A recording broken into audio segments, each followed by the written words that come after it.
What up, everybody? What up, everybody? What's up, everybody? Welcome back to the first episode of the week. This is AC Reviews the World. I am your host, AC the Engineer, and we are at episode 131. Yes, 131. See, I hit them high notes. Y'all ain't ready for it. But hopefully everybody had a beautiful weekend. It is Monday, February 16th, 2026, year of our Lord. And we back at it again. We back at it again because you know why? Because we never stop. We meet Monday through Friday, starting at 6 o'clock, where we go over four topics that I found interesting that we just need to go over together. Now, I thought about it, and I'm going to start including more body cam reviews. So we're going to do more looking at some body cams that most recently came out. So we're going to have one of those today as well. We're going to look at that. But remember, we'll just do the housekeeping. Remember, if you ever disagree with anything I say, please leave a comment. Let me talk about it. I'm not going to say I know everything. I'm not going to say I'm always right. I might have missed something. If you think I got something wrong in the video or I misunderstood it, please tell me. But that is what we do here. That is why we got it, because we have to review the world together. But you know how I like to do it. Let's jump right into it. How Future say, let's have a sensational show today.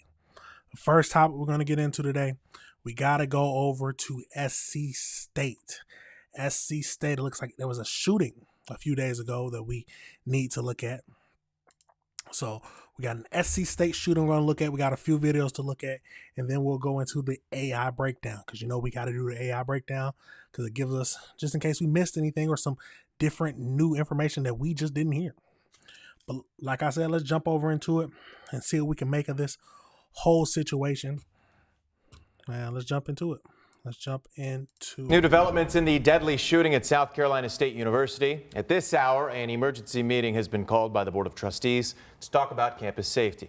2 people are dead and another injured after that shooting last night at an on-campus housing building. This actually makes the second deadly shooting in just 4 months. Mike White in Columbia has more on what university officials are now saying. Tragedy striking the Gouges Suites student complex at SC State. Authorities say after shots were fired, 19-year-old Henry Crittenton and 18-year-old Terrell Thomas were killed. School leaders tell us they were not students at the university. They were telling us to clear the area. Then they started putting up yellow tape, so we knew somebody died. Brim was right near the location of Thursday night's shooting when it happened, saying she wasn't expecting to hear gunshots. I don't feel like this is something that we should be used to. It shouldn't be a feeling that we should be okay with. So, yeah, I would say I'm a little scared sometimes. This marks the second deadly shooting at the housing complex in just 4 months. Students say campus needs better security. Even though they have been high on security this time, like I said, it's here and there. You really got to know. And then it's easy to get on campus. It's so many small little holes here that you could just walk through. According to an anonymous former student who lived at Gouges Suites last semester, this type of activity isn't unusual at the location.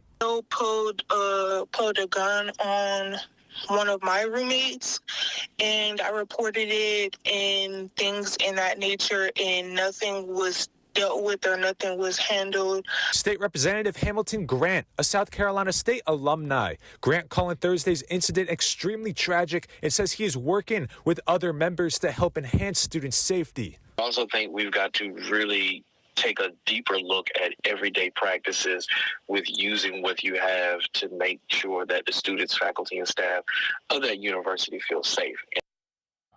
Now, it's a tragic situation when people are feeling like they're getting used to a school shooting. But let's get over into the next video and see what else they can tell us. And 2 young men are dead and a student remains hospitalized after gunfire erupted at South Carolina State University on Thursday. The Orangeburg County coroner says 19-year-old Henry Crittenton and 18-year-old Terrell Thomas died in the shooting. Both were visiting campus when, according to SLUD, the shooting happened at the Gouges Suites residential complex a little after 9 p.m. Nick Novell spoke with community members about the violence. SC State announced no classes through Monday, and all weekend activities are canceled too. That includes the basketball game, which is going to be postponed. All of this a signal of just how unnerving this event has been for the entire campus community. I was disappointed, but I wasn't shocked, if that makes sense. It was just more like a question of like, really, like this is happening again. For the second time in about 4 months, South Carolina State University dealing with deadly violence on campus. 2 men visiting the school, 19-year-old Henry Crittington of Orangeburg and 18-year-old Terrell Thomas of Norway, were killed in a shooting Thursday night. A student is still in the hospital. Y'all need to go out and get it together. It's starting to get way too out of control. In October, 19-year-old Jalea Butler was killed and 2 others hurt in 2 unrelated shootings during homecoming celebrations. Her parents, Richard Butler and Heather Weaver, say the violence here changed their lives forever, which made this news even more upsetting. It's very frustrating, very, because it seemed like it's a repeat, and a feeling of losing a child, that's a feeling you just can't get over. Like, and for another parent have to go through this is crazy. Michaela Tolar, a senior resident assistant, says this emotional toll has been especially hard on the freshmen. I feel like 3 deaths in their first year of college is a lot, and it's very unnecessary. I just do my best to be as affirming and reassuring as possible, while still just trying to have my HBCU pride, you know, because this is a good institution. It's a great place to be, to learn, but this does make it very difficult for children to want to come here and to want to stay here. It's hard for me to understand calling it a good institution, but also saying this is happening again. I mean, maybe it's just, maybe you can have your cake, how do they say? You can have your cake and eat it too, but it's a problem when people are getting too used to it. They're like, oh, well, this is what happens here. That is never good for any kind of institution that wants more people to come and apply to go there. But let's keep going. SC State says the well-being of students, employees, and visitors is a top priority. Counseling services also available for the students here. Reporting in Orangeburg, Nick Neville, WIS. 100% always go get counseling. That's the main thing. If you're, some people try to hold it in and they can't even handle it. So please go talk to somebody if you're dealing with something. Here for Friends at 5, I'm Erica Glover. Right now we are starting with breaking news updates in connection to Thursday's deadly shooting at South Carolina State University. Thursday night shooting left 2 people dead and 1 person wounded. During the last hour, though, university leaders confirmed the 2 people who died were not students, but the person who was wounded is. That shooting taking place around 9 o'clock last night around Eugenie Suites. That's on campus in its apartment complex. Now SLED is investigating, but so far they have not said what they believe led up to Thursday's shooting. However, SLED does say there is no search for any kind of suspect at this hour. The Orangeburg Department of Public Safety also says the shooting appeared to be, quote, isolated. We are also learning the shooting reportedly happened inside a room at that complex. The university was placed on lockdown for about 8 hours as authorities worked that scene. Right. So does that mean the shooter was one of the people killed? Right now, though, News 19's Shannon Taylor is joining us live in that area, giving us another update. Shannon, what have you learned so far? I know you've been working on this story all day long.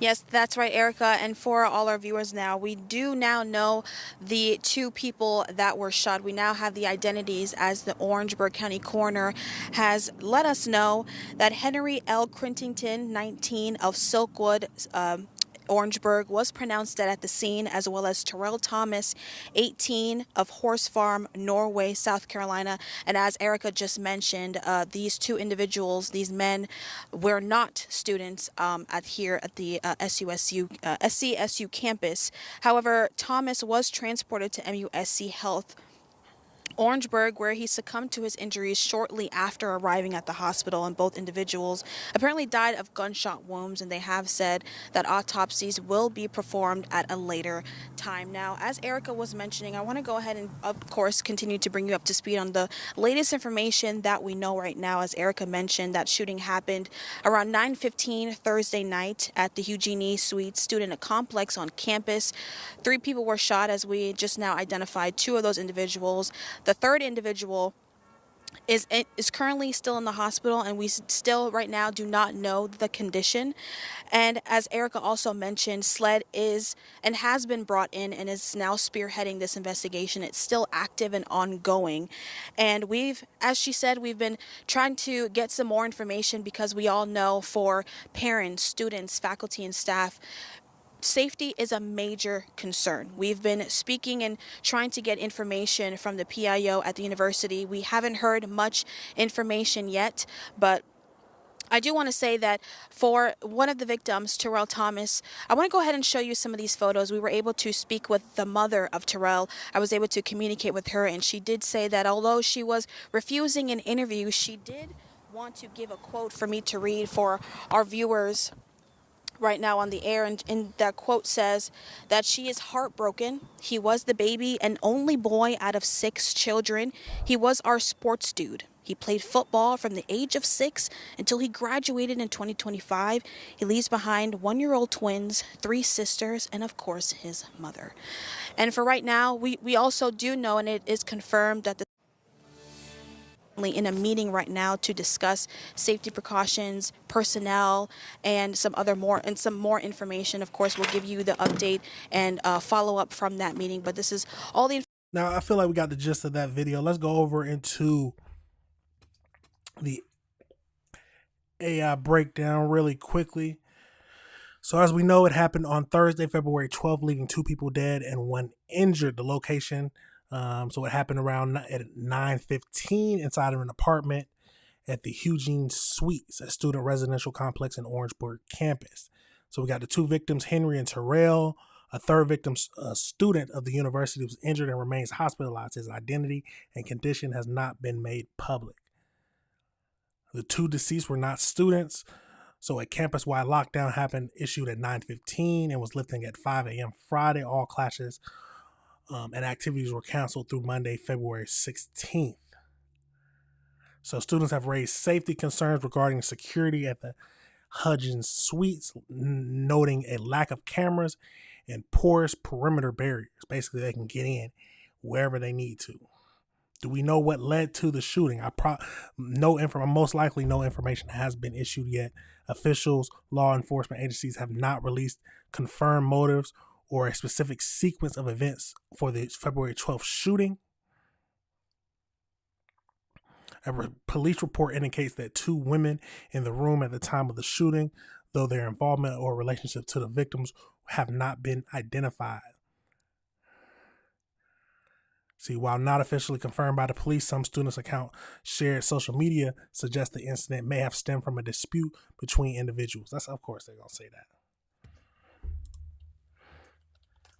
Has the killer been found? That is the main thing. Has the killer been found? No suspect has been arrested or identified in connection with the fatal shooting.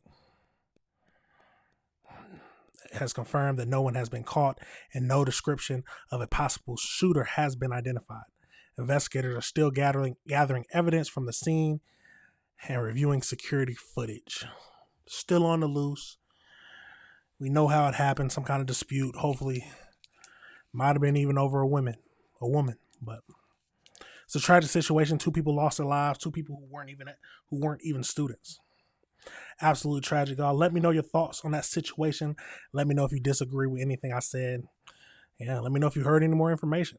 But we're going to pivot over into the next topic we're going to get over into, and more school shooting stuff.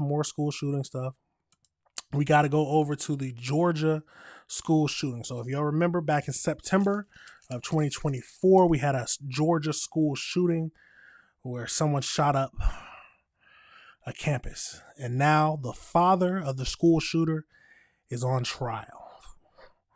Which is, I've said it plenty of times. Parents need to be held responsible for what their children do. But let's get over into it. We got a few videos to look at, and then we'll go over into just a AI breakdown like always, just to see if we can find out any more information. But let's get over into it, see what we can find out. Hold on.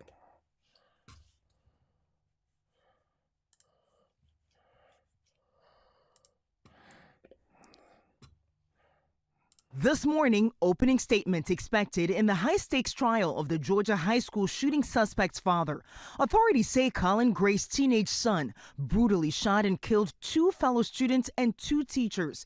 Gray facing 29 criminal counts, including second-degree murder. This charge of second-degree murder really rests on showing that Colin Gray was guilty of child cruelty that resulted in the death of the children in the school. Prosecutors are expected to argue that Gray gave his then 14-year-old son, Colt, the murder weapon, a semi-automatic rifle, as a Christmas gift, even though the father received, quote, sufficient warning that Colt Gray would harm and endanger the bodily safety of another. Investigators citing multiple examples, including what they say was a shrine in the teenager's room, dedicated to a previous mass shooter. Is there a school shooter? We do have an active situation at Appalachia High School right now. The deadly rampage unfolding. Hold on, pause it for a second. You mean to tell me you buy your son an assault rifle and he has a shrine to a school shooter in his room? Nah, yeah, send him to jail. There's no ifs, ands, or buts about In September 2024, investigators say the teenager entered Appalachia High School with the AR-15 style rifle in his backpack and unleashed terror in the building. His father's trial coming as prosecutors across the country are increasingly holding parents liable for their children's alleged involvement in school shootings. Jennifer and James Crumbly were the first to be convicted in the U.S. after their son, Ethan, killed 4 students inside a Michigan high school. And both father and son, Colin and Colt Gray, have pleaded not guilty. The teenager is still behind bars with a scheduled court date in mid-March. Michael. All right, Faith. Thank you. Pleading not guilty is, I mean, I guess you got to do what you got to do, but come on now. You give, I said it before, you give your son an assault rifle when he has a shrine to a school shooter. Nah, you need to go down too. Let's go over into this next video. Give us more information. His son allegedly shot up his school with an assault rifle, killing 2 students and 2 teachers. Today, the trial gets underway, but with the dad as the defendant, charged with 4 deaths because he gave his son that rifle as a gift. As Les Trent reports, it's a case that examines where the line is for parental responsibility. The father of an accused school shooter finds himself on trial today in a case that is making history. A rare and potentially historic trial begins in Georgia this morning. This is precedent-setting. Authorities say Colin Gray's son, Colt, killed 2 students and 2 teachers in a rampage at a school in Georgia 18 months ago. They say the gun the 14-year-old used that bloody day was a Christmas gift from his dad. We got a tip from the FBI saying that somebody made a threat to shoot up school. More than a year before the slayings, police investigated threats they believe may have been made online by the teenager to carry out a school shooting. He knows the seriousness of weapons and what they can do and how to use them and not use them. Cops questioned both the father, a construction worker, and his son on the front porch, but no charges were filed at the time. In opening statements today, the prosecutor laid out the case to the jury. This case is about this defendant and his actions in allowing a child that he has custody over access to a firearm and ammunition after being warned that that child was going to harm others. The defense lawyer had this to say. The evidence will show a teenager who is struggling mentally, a teenager who is deceptive, a teenager who hid his true intentions from everyone, from law enforcement, and most especially from his father. Video was played in court showing the accused shooter. Hold on. How do you hide it from your father when you got a shrine to a school shooter in your rooms? People talking crazy. Boarding the school bus that day, carrying a large wrapped package. This is Colt Gray arriving at the school. This teacher tearfully recalled being in the classroom with a slain student. They had pronounced him dead while we were here. The trial of Colin Gray follows the involuntary manslaughter convictions of James and Jennifer Crumbly for failing to prevent their son, Ethan, from carrying out a school shooting in Michigan. Now it's this dad's turn to face justice. Colin Gray's son is awaiting trial. He has been charged as an adult. He faces 4 counts of felony murder. He has pleaded not guilty. Yeah, big boy crimes need big boy times. I like to hear when they're charged as adults. Now, here's a question. Now, I do think parents hold a high responsibility, especially this father who gave him a gun even though he had a shrine to a school shooter. But is it 100% on the parents? Or do you believe that it's basically the nature versus nurture argument? Can kids just be born bad? That is the question.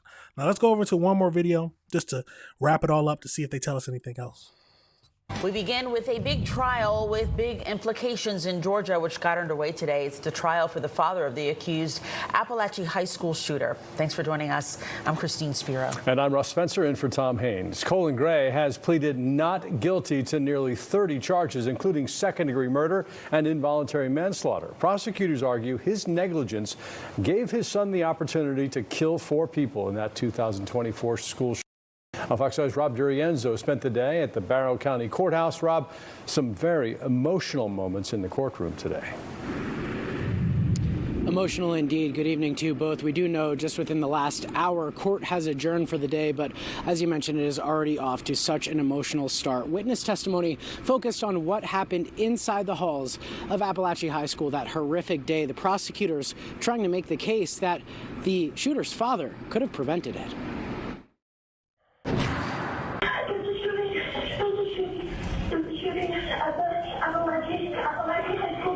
Day 1 in the trial of the father of accused Appalachia High School shooter Colt Gray. His father, Colin, faces 29 felony counts, including second-degree murder, for failing to stop the shooting.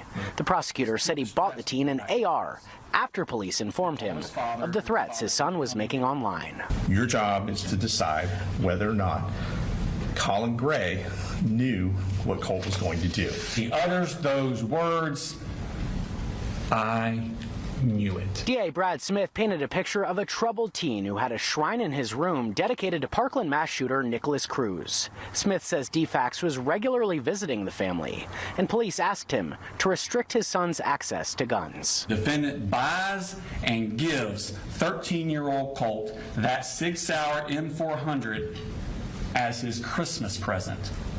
Meanwhile, the defense argued Colt Gray was hiding his intentions from his father. He argued it was later revealed the teen initially planned the attack on the anniversary of the Parkland shooting. The evidence will show a teenager who is struggling mentally, a teenager who is deceptive, a teenager who hid his true intentions from everyone. Appalachia teachers and administrators took the stand, including one who the teen asked when the school's last active shooter drill was. Another reported seeing a strange object protruding from his backpack, covered up by a rolled-up poster board. Members of law enforcement also testified, including Sheriff Judd Smith, who gave an emotional account of what he saw when he got into the school. Just beyond him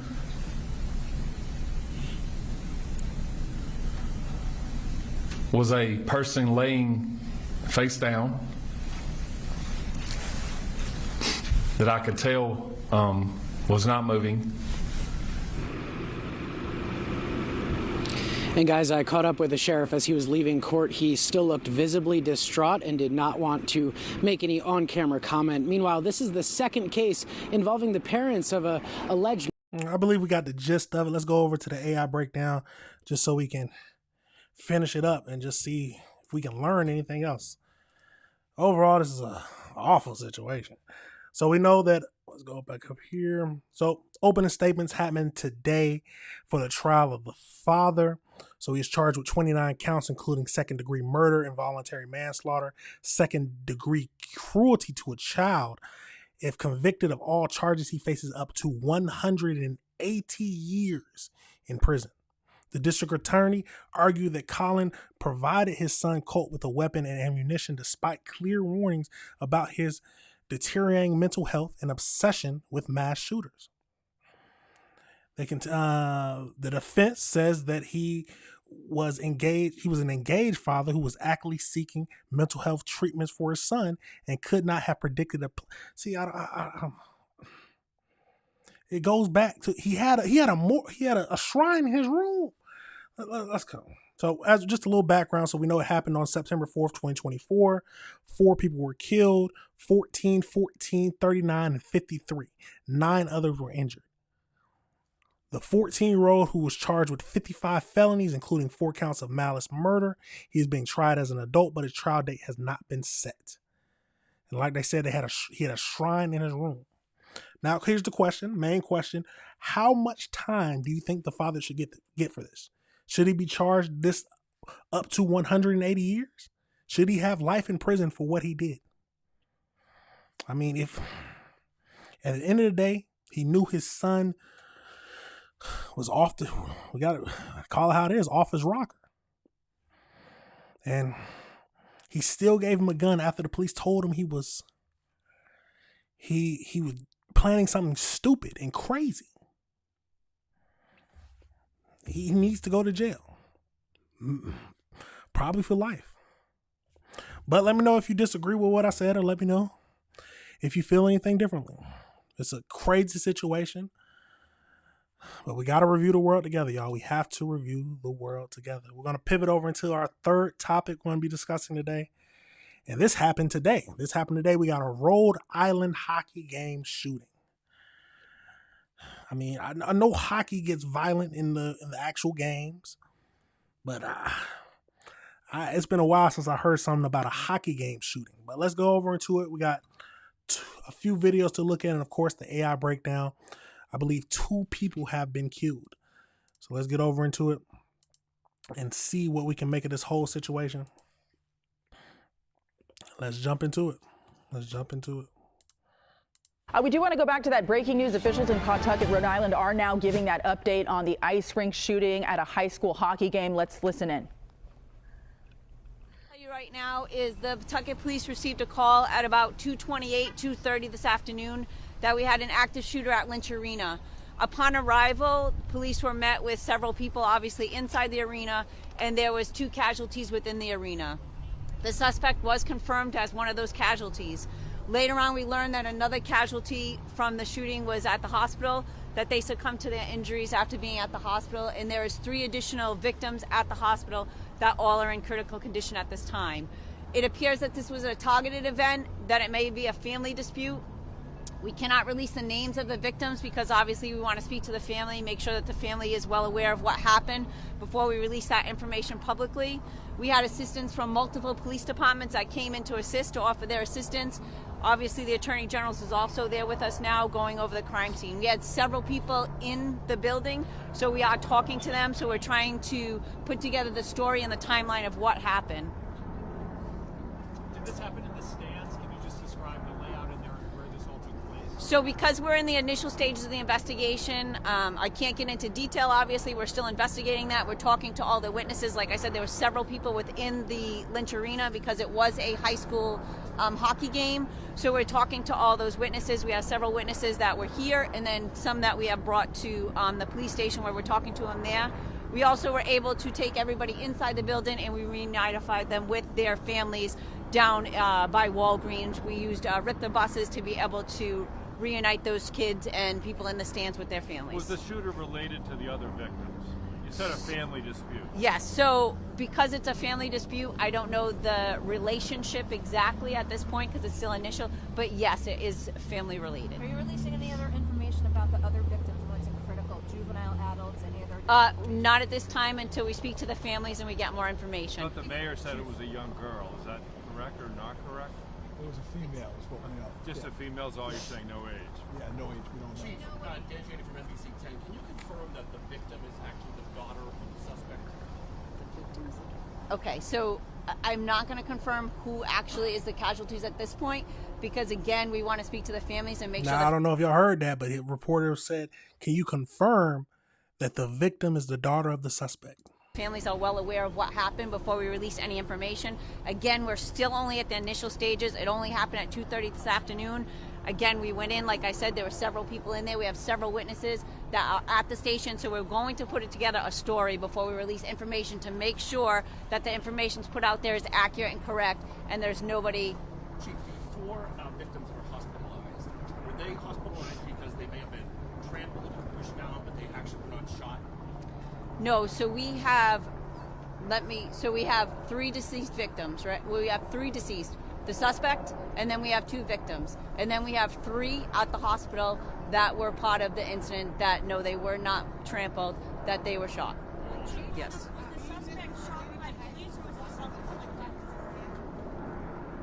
I'm sorry, there's multiple people. Oh, good.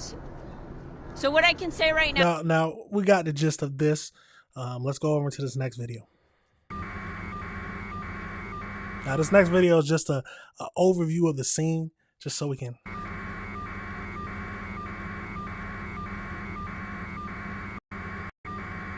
I'm not gonna watch this whole thing, just to see a breakdown of what the scene was looking like at the time.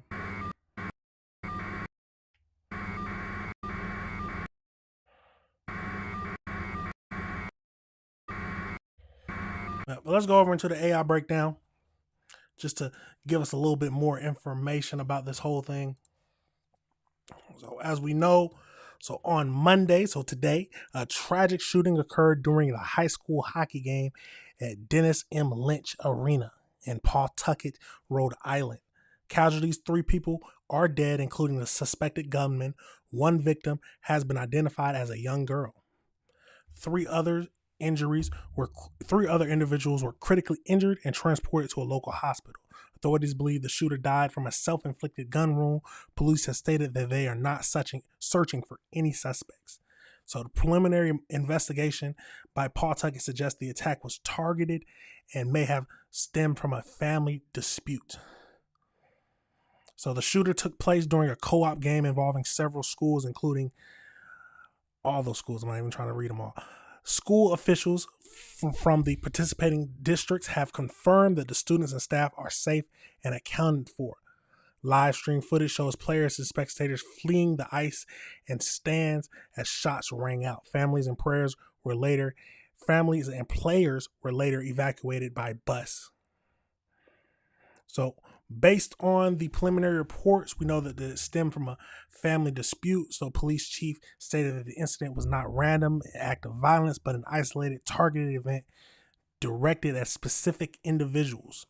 Law enforcement sources indicate that the gunman specifically targeted members of his own family during the high school senior night game.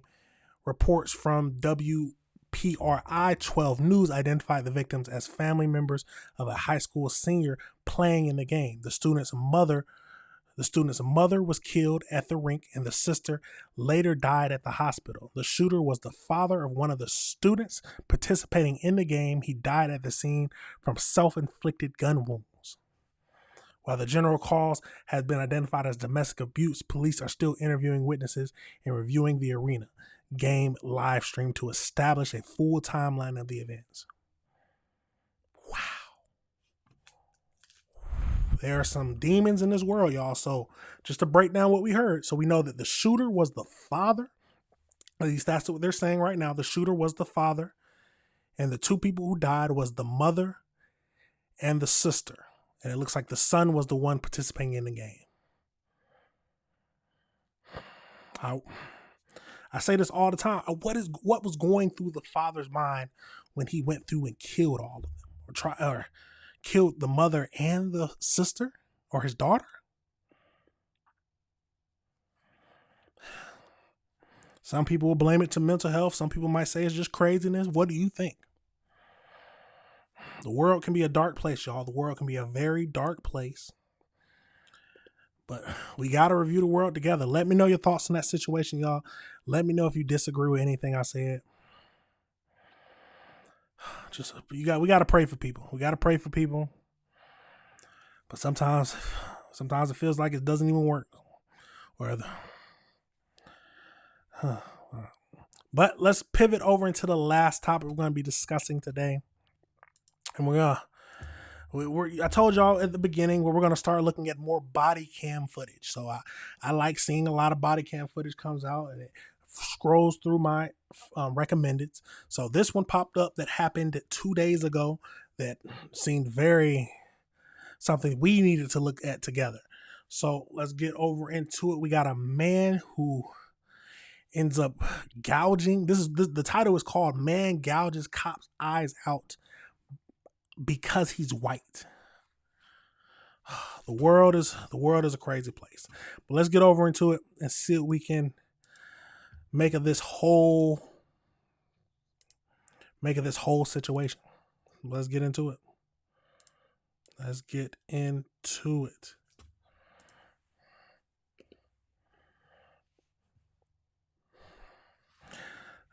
into it. Did you pull your wiener out? Sorry, man. I'm sorry. I couldn't get here any faster. That started out weird. Mother out of here. Following reports of a man wearing a purple wig and exposing himself in a park, a Cincinnati police officer soon finds himself fighting for his life. However, what's even more shocking than the attack itself is the reason behind it.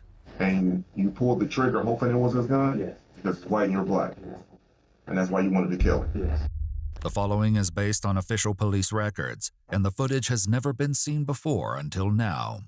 On July 23, 2023, at 7:07 a.m., the police department in Cincinnati, Ohio, was contacted by a distressed man at the Sawyer Point pickleball courts. Cincinnati 911. There's a guy here. I don't know what his deal is, but he's got a purple wig on, a red Hollister hoodie. He's following me. He's standing and staring at me. I think he's trying to pull out his and we keep trying to leave, and he keeps trying to chase us. Cops are coming, dude. Get back. Listen to me. I can't leave. Like, he's standing here. He won't let us leave. We're cornered in a corner. We need someone here now. Oh, he's coming towards us. He's literally coming. Now he's running. He's just literally standing there staring at us. And if I move to the left, he moves to the left. If I move to the right, he moves to the right. Dispatch informs the caller that an officer, Terry McGuffey, is on his way. Oh, here he is. Here he is. The officer is going down to talk to the guy. What's going on? That girl, she was 34 years old. We used to hear when I patted her. It was for physical symbolism. So I stepped behind him. I kept moving. I moved left here and right there. So he kept moving to the left. Like he was trying to flex on me. I moved forward me. Trying to punk me out. So trying to punk you out? Yeah, so I did it back to him. Okay. I angled him out. So that girl, she laughed at him. I patted her. If I do anything about it. The 911 caller can be seen in the background, finally making an escape now that an officer has arrived. However, while things are currently cordial, they're about to take a devastating turn. What's your name? Brandon. Brandon what? Yeah. Brandon D. Claiborne. What is it? Brandon D. Claiborne. Okay. So what are you doing down here, Brandon? Oh, I'm hanging out drinking water. Okay. The man identifies himself as 34-year-old Brandon Claiborne. You on any medication, Brandon? Yes. I didn't give me an American name. They said. Did you pull your wiener out? No, I didn't. Okay. You know what exposing is? Oh, yeah, I'm about to. It's my underwear. I need new underwear. They didn't give me money for it, so I got a new box. Did you do that? Oh, no, I didn't. Oh, yes, I did, because I felt like it. You said you did? Yeah, because I felt like it. You felt like it? Yeah, I never seen my nigga. Huh? Just stay down there. Stay down there.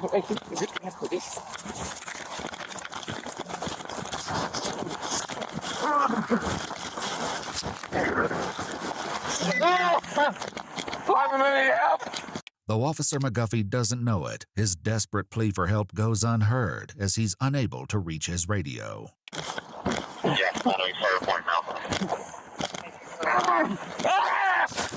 I'm tired, buddy. During the chaos, Brandon managed to get a hold of Officer McGuffey's taser and is now using it to strike him. 6111. I need your help. Following this second cry for aid, I don't know if he caught you off guard. Let's keep going. Help arrives in the form of Officer Hageman. And on a segment? Okay. Drop the taser now. Do it. Get on the ground. Get on the ground. Do it now. Get on the ground. Get on the ground. Put your hands behind your back. Do it now. Don't you move. 6119. Expedite an ambulance to my location. Ambulance and supervisor here. Okay. 6120. Don't you move. Don't you move. Seeing that Officer McGuffey is bleeding profusely from his head, Officer Hageman attempts to cover the wounds with his shirt. 5111, were you headed that way as well? Just relax. Keep breathing. Gouges 120. Hey guys, I got more cars coming. Do me a favor and direct them back to me. More police cars coming in the ambulance. All right, you responding also? I couldn't. Thank you. Please go to the right. You need to get him some help. I couldn't get to my gun. Sorry, man. I'm sorry. I couldn't get here any faster. I tried to reach for my gun. He was chasing me. He tried to tear my eyes out. This guy hit cuffs.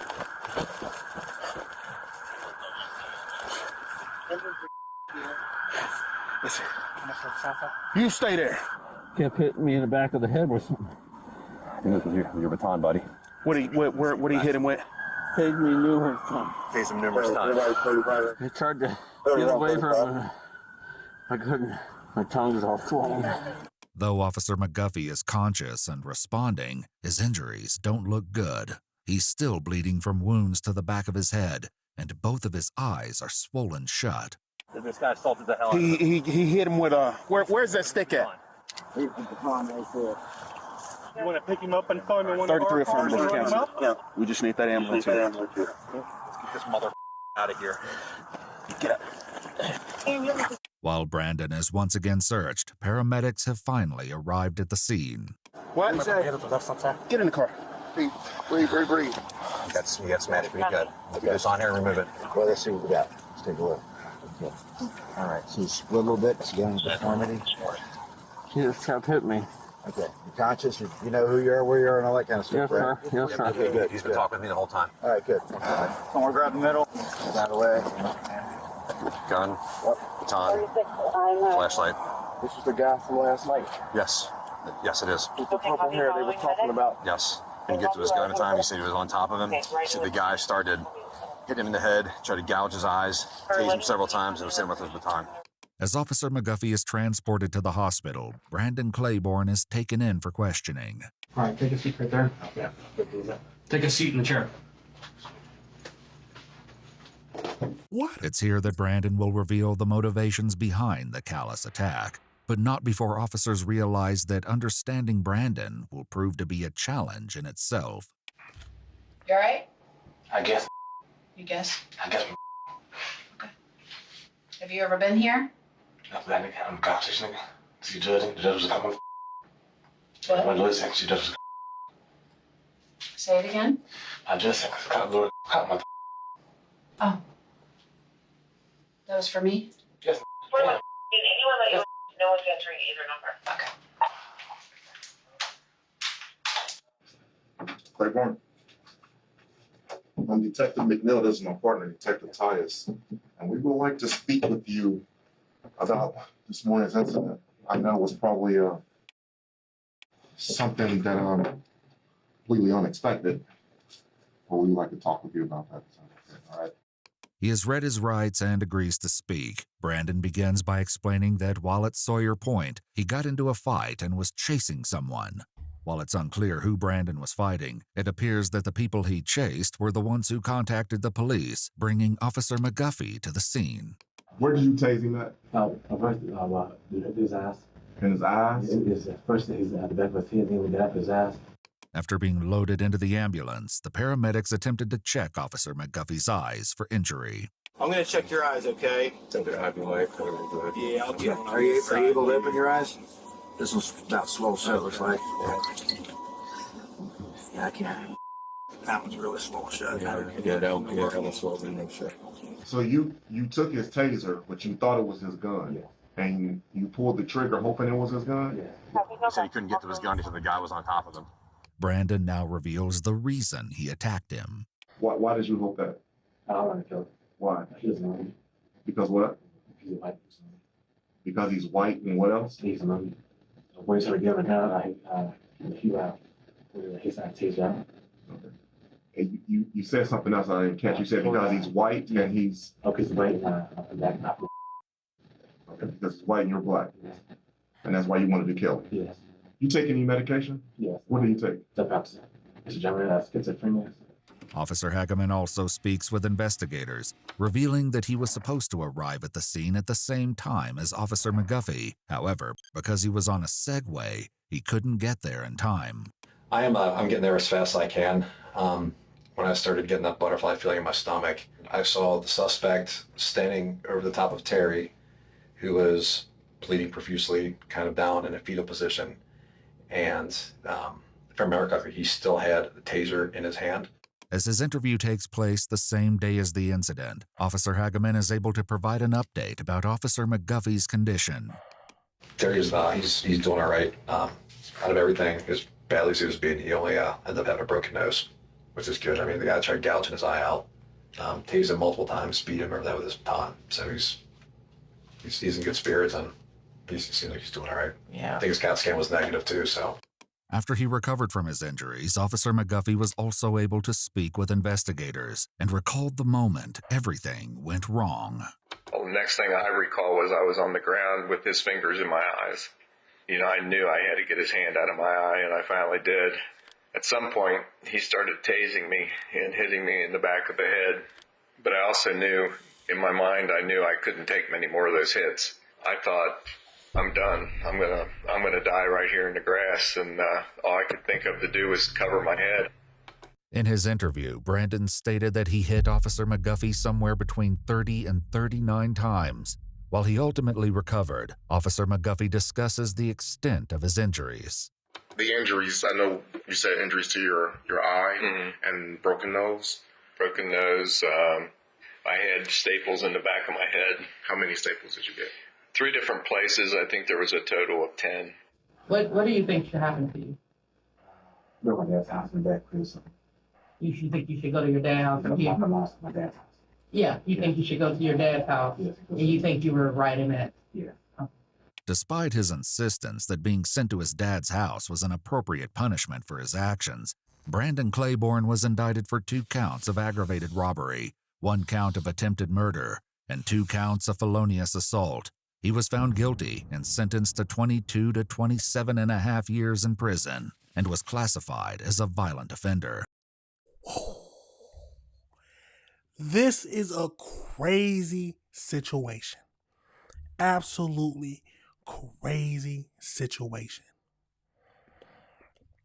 Now, let's look at some of what some people were saying. So, if the ages were, wrong one. I'm right below it. Did you delete it? Where is that? There, that's the one. So I'm not defending the eye gouger here, but I do want to know if the officer has trouble remembering all the details once tased. The public and our whole truth has been terrorized by weapons too long. I can see where he could remember, his memory could be fuzzy after being tased, because that's a very violent attack. So his memory might be, but they have a lot of body cam footage and all that shows a lot of crazy things. He's clearly going through some kind of, he said he's taking medicine for schizophrenia. I don't know if that's real or not. He might just have serious mental issues, but this is a crazy situation. Then a tasered statement is just as reliable as it is and always has been on suspects. This seems like someone who has a lot of issues, at least to me, has a lot of issues. And sounds like he was just waiting to be locked out. They said he was flashing people, trying to show his stuff to other people. That's the whole reason they were called. And he immediately attacks.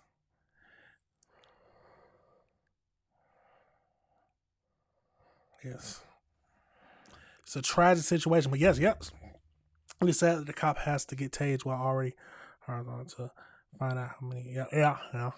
They do definitely need to get tased to be able to have one with them. The world is a crazy place, y'all. The world is a crazy place. But let me know your thoughts on that whole situation, y'all. How do you feel about it? It's so intense looking at these body cam footage. It just make you so much things go through your mind. But how do you feel about it? Are you fine with how much time he got? He got 22 to 27 years for it.